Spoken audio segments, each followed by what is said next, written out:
किस्से कहानियाँ with motivation channel में आपका बहुत बहुत स्वागत है।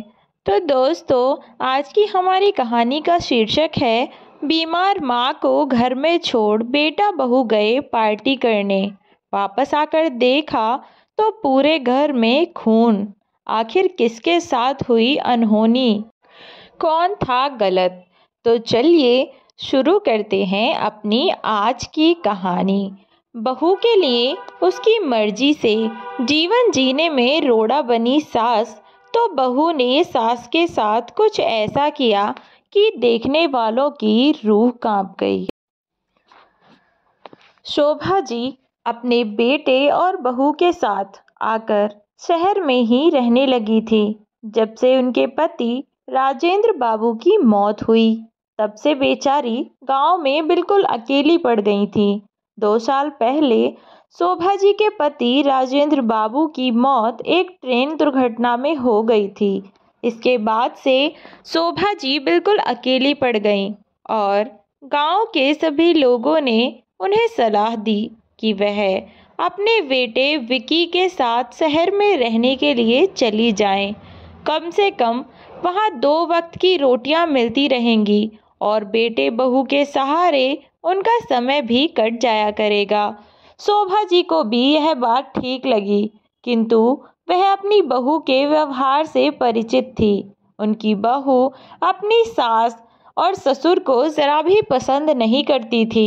इसका कारण था शोभा जी की और उनके पति की वही गांव वाली सोच, और शोभा जी के बेटा बहू जिस हाई प्रोफाइल सोसाइटी में रह रहे थे, वहाँ इतनी पिछड़ी हुई सोच का कोई काम नहीं था। ऐसे में शोभा जी की बहू को अपने सास ससुर का 2 दिन का शहर में आना भी बड़ा खलता था। अगर कभी शोभा जी राजेंद्र बाबू के साथ शहर में अपने बेटे के पास घूमने आ जाया करती, तो एक टाइम से यदि वह दूसरे टाइम रुक जाती, उसमें भी उनकी बहू का मुंह चढ़ जाता था। ऐसे में भला कैसे वह अपनी बहू और बेटे के पास जाकर रह सकती थी, जबकि उन्हें पता था कि उनकी बहू का व्यवहार उनके प्रति कितना सख्त है।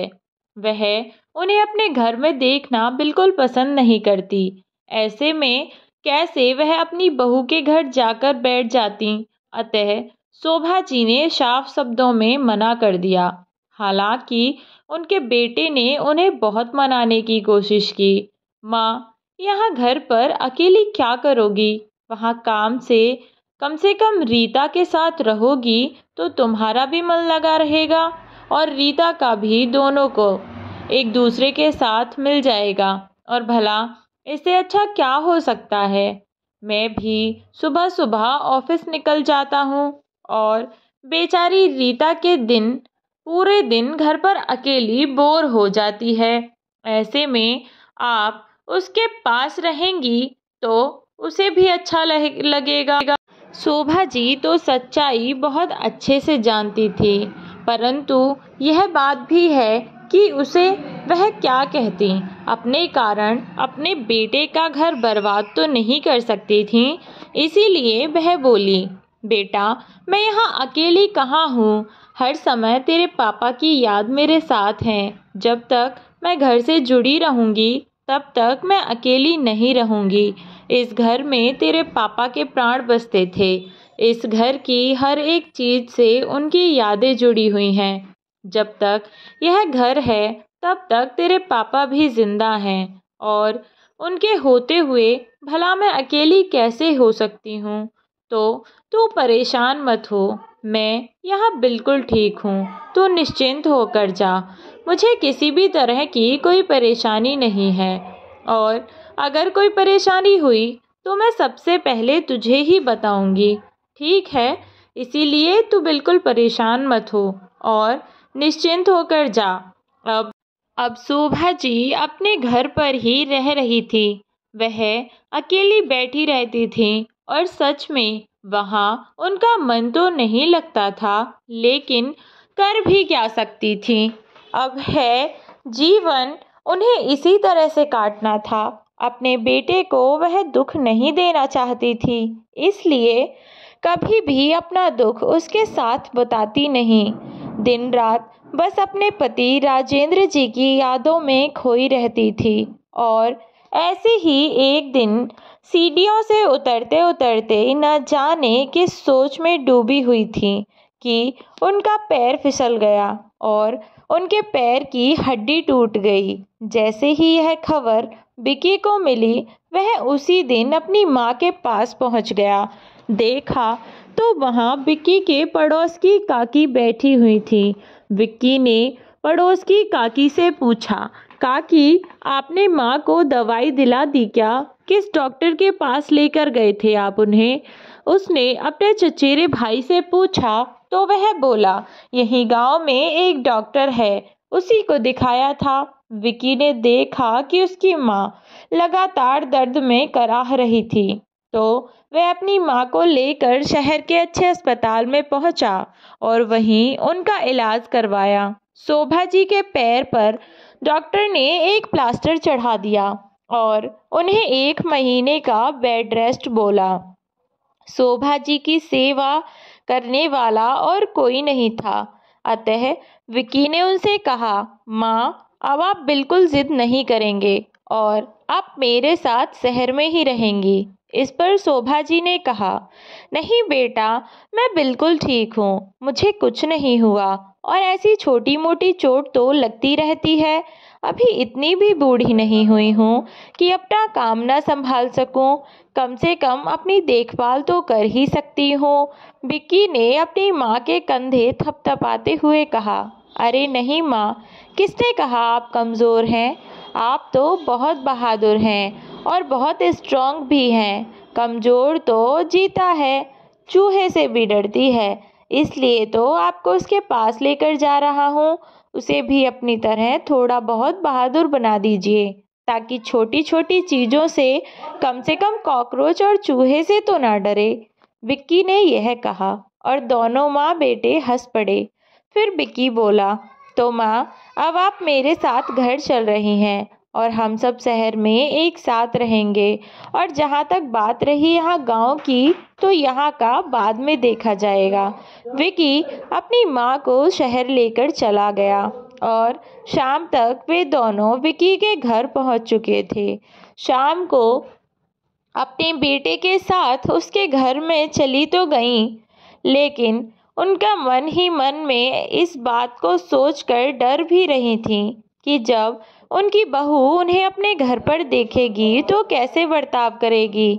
फिर भी वह अपने बेटे के साथ इसलिए आ गई थी क्योंकि विक्की बहुत जिद कर रहा था और अब गांव में उनकी फिक्र करने वाला था ही कौन। और फिर ऐसी स्थिति में वहां अकेले रह पाना संभव नहीं था। यही सब सोचते सोचते वे कब अपने बेटे के घर पहुंच गईं, उन्हें पता ही नहीं चला। विक्की ने दरवाज़ा नॉक किया और फिर खुद फ़ोन पर बात करने साइड में चला गया और अपनी माँ की व्हीलचेयर वहीं दरवाजे पर रखी रहने दी। रीता ने जैसे ही दरवाज़ा खोला और वहाँ अपनी सास को देखा तो वह पहले थोड़ा चौंकी। फिर इससे पहले कि वह कुछ कहती, विक्की अचानक से तेज आवाज़ के साथ कूदा और बोला, हू, जिससे रीता डर गई और बोली, तुम भी ना विक्की, कभी कभी छोटे बच्चों की तरह रिएक्ट करते हो। विक्की बोला, तुम चलो, मैं माँ को लेकर आता हूँ। थोड़े सवालों के साथ ही रीता अंदर चली गई। जब अंदर जाकर बैठे तो रीता ने कहा, विक्की, माँ जी यहाँ कैसे? इन्हें तो चोट लगी थी ना? तो विक्की बोला, हाँ रीता, माँ को बहुत चोट लगी है, उनके पाँव में फ्रैक्चर है, इसलिए मैं उन्हें यहाँ ले आया। गांव में माँ अकेली कैसे रहती?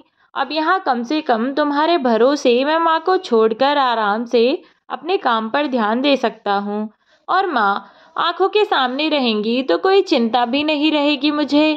ठीक किया ना मैंने? विक्की ने रीता से पूछा तो वह बोली, हाँ हाँ, बहुत अच्छा किया जो माँ जी को यहाँ ले आए, पर एक बार माँ जी से तो पूछ लेते कि उनका यहाँ मन लगेगा या नहीं शहर में। तो विक्की बोला, अरे रीता, तुम्हें पता तो है माँ गांव से तो कभी बाहर नहीं गई और मैंने ही माँ से जिद की थी यहाँ आने के लिए, और अब माँ हमारे साथ ही रहेंगी। रीता के तो जैसे सिर पर आसमान टूट पड़ा, उसके चेहरे की हवाइयाँ उड़ गईं। मन ही मन वह सोचने लगी कि यह बुढ़िया और आ गई है यहाँ मेरे सर पर नाचने के लिए। एक तो वैसे ही इसकी शक्ल भी मुझे पसंद नहीं, ऊपर से अब दिन रात इस बुढ़िया को इस घर में झेलना पड़ेगा। कोई बात नहीं, अगर मैं भी इसे दिन में तारे न दिखा दिए तो मेरा नाम भी रीता नहीं। रीता चेहरे पर झूठी मुस्कुराहट लिए बोली, हाँ हाँ विकी, तुम परेशान मत हो, माँ को मैं अपने पास ही रखूंगी और इनका पूरा ध्यान रखूंगी। तुम बिल्कुल परेशान मत हो माँ जी। जहाँ 1 महीने में ठीक होनी होंगी वहाँ मैं इन्हें 15 दिन में ही ठीक कर दूंगी। 15 दिन में ही या अपने पैरों पर दौड़ने लगेंगी। यह कहते हुए उसके चेहरे पर एक अजीब सी मुस्कुराहट थी। फिर वह अंदर गई और विकी अपनी माँ को लेकर उनके कमरे में छोड़ आया। अगली सुबह जब शोभा जी उठी तो देखा कि उनकी बहू रीता किचन में खाना बना रही है। उसने नाश्ता तो बड़ा स्वादिष्ट बनाया था, लेकिन वह समझ नहीं पा रही थी कि रीता इतनी खुशी खुशी उनके सब काम कैसे कर रही है। उन्हें लगा कि उनकी बहू शायद अब पहले जैसी नहीं रही, अब शायद वह बदल चुकी है। शोभा जी भी अपनी बहू के साथ खुशी खुशी रहने लगी। शोभा जी को गांव से शहर आए लगभग 6-7 दिन हो चुके थे। अब वे अपनी बहू के साथ बिल्कुल बेटी जैसा व्यवहार करने लगी। एक रात बहू काम में लगी हुई थी कि तभी बेटे ने कहा, सुनो रीता, आज हमें मिसेस वर्मा के यहाँ जाना है। उनके बेटे की बर्थडे पार्टी में उन्होंने हमें इनवाइट किया है। माँ, आप भी साथ चलोगे? विकी ने शोभा जी से पूछा। नहीं बेटा, मैं वहाँ क्या करूँगी? तुम एक काम करो, तुम दोनों वहाँ हो आना। मेरे लिए बहू कुछ हल्का फुल्का सा बना देगी, मैं वही खा लूँगी और आराम करूँगी। वैसे भी मुझे अभी ज़्यादा घूमना फिरना नहीं चाहिए, शोभा जी ने कहा। तो विकी बोला, ये भी सही है। तो ठीक है रीता, शाम को समय से खाना पीना बनाकर तैयार हो जाना, फिर हम दोनों पार्टी में निकल जाएंगे। ओके विकी, अब आप जाओ, मैं माँ जी को नाश्ता करा देती हूँ। विकी अपनी माँ के पाँव छूकर निकल गया। शाम को विकी और रीता दोनों शोभा जी के लिए खाना बनाकर पार्टी में चले गए। अब शोभा जी घर पर बिल्कुल अकेली थी। उधर रीता और विकी पार्टी एंजॉय कर रहे थे। जब पार्टी खत्म हुई और दोनों घर पहुंचे तो वहां जो जाकर देखा तो विकी के पैरों तले जमीन खिसक गई। घर का दरवाजा खुला हुआ था। अंदर आकर देखा तो सारा सामान बिखरा हुआ था। विकी तुरंत अपनी माँ के कमरे की ओर दौड़ा। उसने जाकर देखा तो उसकी माँ के कमरे के बाहर एक चाकू पड़ा हुआ था, जो कि पूरी तरह खून में तर था और खून के कुछ छींटे वहीं पड़े थे। विकी चिल्लाता हुआ अंदर की ओर दौड़ा तो देखा उसकी माँ के पेट से खून बह रहा था और वह अपना हाथ उठाकर विकी को पास बुला रही थी। विकी दौड़कर उनके पास पहुंचा। माँ, क्या हुआ आपको? किसने किया ये सब? बताओ माँ। रीता, जल्दी से एम्बुलेंस को कॉल करो। जल्दी करो रीता, घबराता हुआ विकी बोला। माँ, आपको कुछ नहीं होगा, मुझ पर विश्वास कीजिए, भरोसा रखिए माँ, मैं आपको कुछ नहीं होने दूंगा, आप बिल्कुल ठीक हो जाएंगी। शोभा जी की आंखें बंद होने लगी थी। विकी ने अपनी माँ को गोद में उठाया और नीचे लेकर पहुंचा। वह बोला, रीता, एम्बुलेंस का इंतजार करने का वक्त नहीं है, चलो बैठो गाड़ी में, हम चलते हैं। इतना वक्त नहीं है हमारे पास। विकी के चेहरे पर अपनी माँ को खोने का डर और घबराहट साफ दिखाई दे रही थी। विकी ने अपनी माँ को गाड़ी में लिटाया और तुरंत उन्हें लेकर पास ही के हॉस्पिटल में पहुंचा। डॉक्टरों ने जाते ही 50,000 रुपये जमा करा लिए और फिर ट्रीटमेंट शुरू कर दिया। उधर डॉक्टर शोभा जी का ऑपरेशन कर रहे थे और उधर बाहर बैठे हुए विकी की सांसें अटक रही थीं। उसकी आंखों से निरंतर आंसुओं की धारा बहे जा रही थी। वह अपनी माँ को खोने के ख्याल से भी कांप रहा था कि तभी उसकी सोसाइटी के मैनेजर की कॉल आई और उन्होंने बताया कि उनकी सोसाइटी में पुलिस आई है। किसी ने विकी के घर में हुई चोरी की खबर पुलिस को कर दी थी, जिसके बाद वहां पुलिस आई थी। इसलिए वहां पर विकी का होना बहुत ज़रूरी था।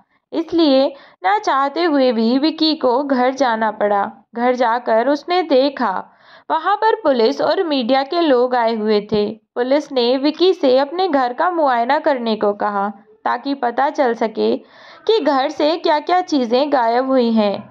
विकी ने घर में देखा और पुलिस वालों को इस बात की जानकारी दी कि घर में ज़्यादातर सामान वैसे ही है, कुछ खास सामान गायब नहीं हुआ था। ऐसे में पुलिस वाले भी सोच में पड़ गए कि जब घर में कोई खास चीज़ गायब नहीं हुई तो इसका मतलब वे लोग केवल शोभा जी को मारने के इरादे से आए थे। लेकिन क्यों? क्योंकि विकी ने बताया था कि माँ कुछ दिन पहले ही गांव से शहर आई थी और यहाँ आने के बाद वे ज़्यादा घूमी फिरी भी नहीं थी। और इसका सबसे बड़ा ज़्यादा कारण था कि उनके पाँव में चोट लगी है, जिसके कारण वे अपने घर से बाहर निकलती ही नहीं है। तो फिर आखिर ऐसा कौन व्यक्ति हो सकता है जो शोभा जी को मारने की कोशिश करे और क्यों? इन सवालों के साथ पुलिस फिलहाल के लिए वहां से चली गई और फिर से विकी अपनी माँ के पास हॉस्पिटल जा पहुंचा। हॉस्पिटल जाकर पता चला कि माँ का ऑपरेशन हो चुका है और विकी की पत्नी रीता भी वही डॉक्टर से बात कर रही थी कि हम माँ जी को घर कब ले जा सकते हैं, खाने पीने के लिए क्या क्या दे सकते हैं और क्या नहीं। विकी भी अपनी माँ के प्रति अपनी पत्नी की प्रेम भावना को देखकर मन ही मन बहुत खुश हुआ।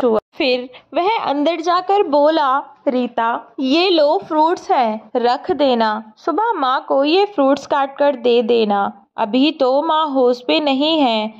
विकी पूरी रात अपनी माँ के पास हॉस्पिटल में रुका और रीता यह कहकर चली गई कि यहाँ हॉस्पिटल में मरीज के साथ इतने लोगों को तो नहीं रुकने देंगे, इसलिए मैं घर जा रही हूँ। जब ज़रूरत लगे तो बता दे, मैं आ जाऊंगी। और वैसे भी घर पास ही तो है, तो यहाँ परेशान ही होना है बस, और घर पर थोड़ा आराम मिल जाएगा।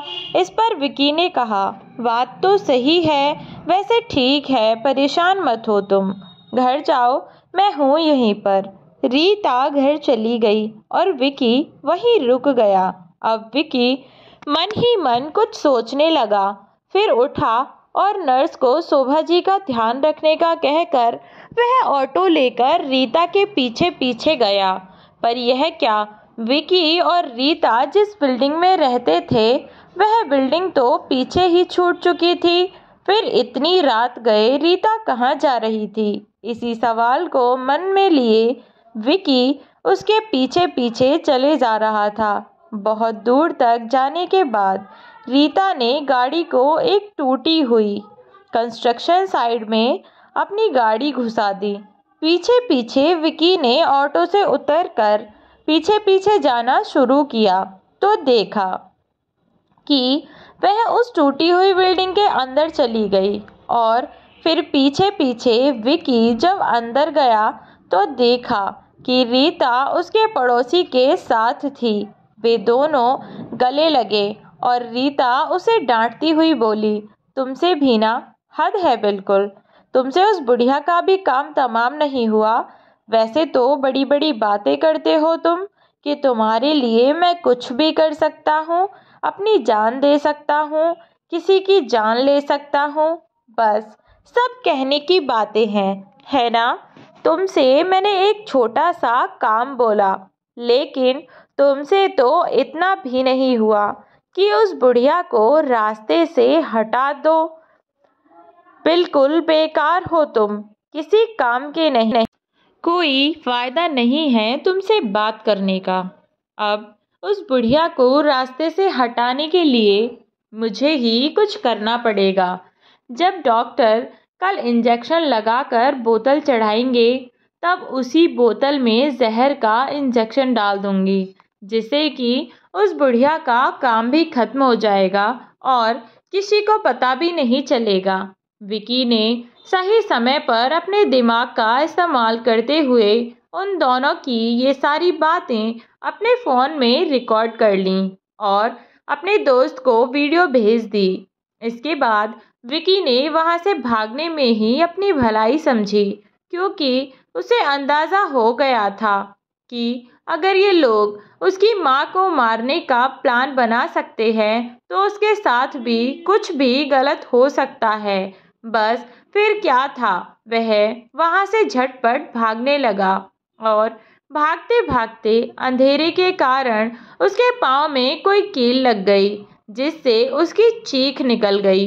इधर रीता और उसके पड़ोसी विनय ने भी चीख की आवाज़ सुनी और जिधर से उन्हें आवाज़ आई थी दोनों उसी ओर दौड़े।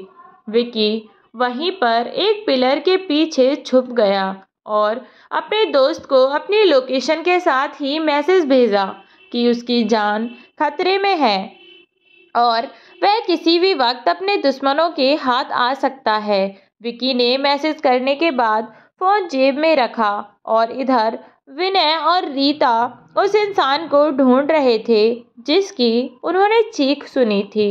बेचारा विकी छुपता छुपता पिलर के आसपास ही घूम रहा था। जैसे ही वह एक पिलर से दूसरे पिलर की ओर दौड़ा, उसके पड़ोसी विनय ने उसे देख लिया और रीता को इशारा किया कि विकी उस पिलर के पीछे है।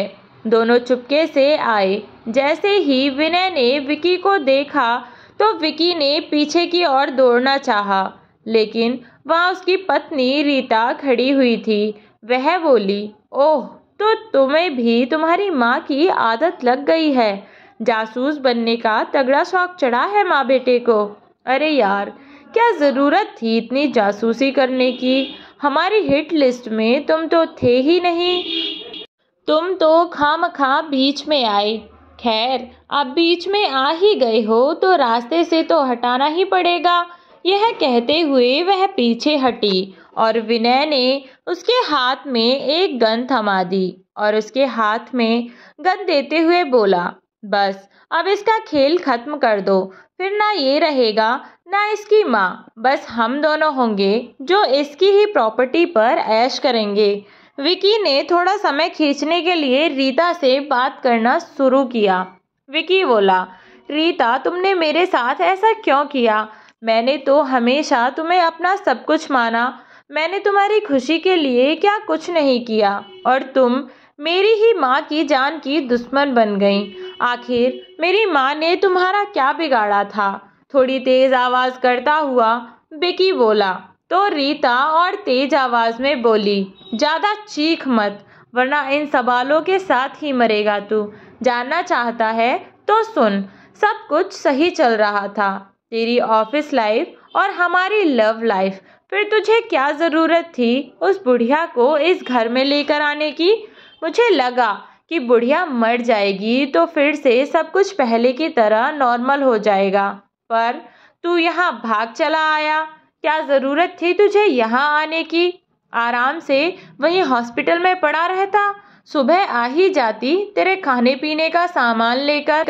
इस पर विकी आंखों की नमी को छुपाता हुआ बोला, अगर तुम्हें ये इतना ही पसंद था तो मुझे बता देती, मैं तुम्हें कब का इस अनचाहे रिश्ते से आज़ाद कर देता, फिर तुम आराम से इसके साथ रहती, मुझे और मेरी माँ को इन हालातों में तो ना पहुँचाती। इस पर रीता हंसती हुई बोली, नहीं मेरे पतिदेव, आपको ऐसे कैसे छोड़ सकती थी? पर्स तो मुझे आपका ही लेना होता है शॉपिंग के लिए, उसी से तो हम दोनों के खर्चे पूरे होते हैं। ऐसे में तुम्हें छोड़ देती तो हम दोनों कैसे ही रह पाते ना, इसलिए मजबूरी थी जो ये सब करना पड़ा। खैर, अब बहुत हुए सवाल जवाब, अब तू ऊपर निकल और मुझे आवाज़ देकर जो पूछना हो वो पूछ लेना। यह कहती हुई रीता गन का ट्रिगर दबाने ही वाली थी कि अचानक उसके हाथ में किसी ने गोली मार दी। देखा तो वहां पुलिस आ चुकी थी और विकी का दोस्त भी, जिसने आज सही समय पर आकर विकी की जान बचा ली। पुलिस उन दोनों को लेकर चली गई। और विकी वहीं रोता रोता गिर पड़ा। विकी के दोस्त ने उसे समझाया और शांत कराया, फिर अपने साथ उसे हॉस्पिटल लेकर गया जहां शोभा जी एडमिट थी। विकी अपनी माँ के पास जाकर बैठा और उन्हें उनकी दवाइयाँ दी। 1-2 दिन में उनकी तबीयत में कुछ सुधार हुआ तो विकी ने उन्हें रीता की सच्चाई बताई, जिसे सुनकर उन्हें यकीन ही नहीं हुआ। वे जानती थी कि उनकी बहू कुछ ज़्यादा संस्कारी लड़की नहीं है, लेकिन वह इतना नीचे गिर सकती है, इस बात का उन्हें अंदाज़ा नहीं था। अब शोभा जी ठीक हुई तो डॉक्टर ने उन्हें डिस्चार्ज कर दिया और विकी अपनी माँ को अपने साथ लेकर अपने घर गया। अब शोभा जी अपने बेटे के साथ उसके घर में रह रही थी, बिना किसी डर या झिझक के। रीता और विनय को उसके बुरे कर्मों की सजा मिली। दोस्तों, हम यह नहीं कहते कि हर औरत ऐसी ही होती है या हर कहानी का अंत ऐसे ही होता है। कई बार लोग इतने खुशनसीब नहीं होते कि वे अपने दुश्मनों के वार से बच सकें। इंसान का जीवन अनेकों कठिनाइयों का सामना करने के बाद मिलता है, जो कि हमारी एक छोटी सी गलती के कारण खो सकता है। किसी भी इंसान की जान किसी भी सोने या चांदी से बढ़कर होती है। अतः अपनी छोटी मोटी गलतियों या किसी अपने पर अंधविश्वास के कारण न खोएं। सतर्क रहें, आंखों पर पट्टी बांधकर न रहें। इससे आपका और आपके अपनों का जीवन सुरक्षित रहेगा। तो दोस्तों, कैसी लगी आपको आज की कहानी? कमेंट बॉक्स में बताना बिल्कुल भी ना भूलें। ऐसी ही नई नई कहानियों के लिए हमारे चैनल को सब्सक्राइब कर दें। फिर मिलती हूँ आपसे ऐसी ही एक नई कहानी के साथ। तब तक के लिए अपना ख्याल रखें।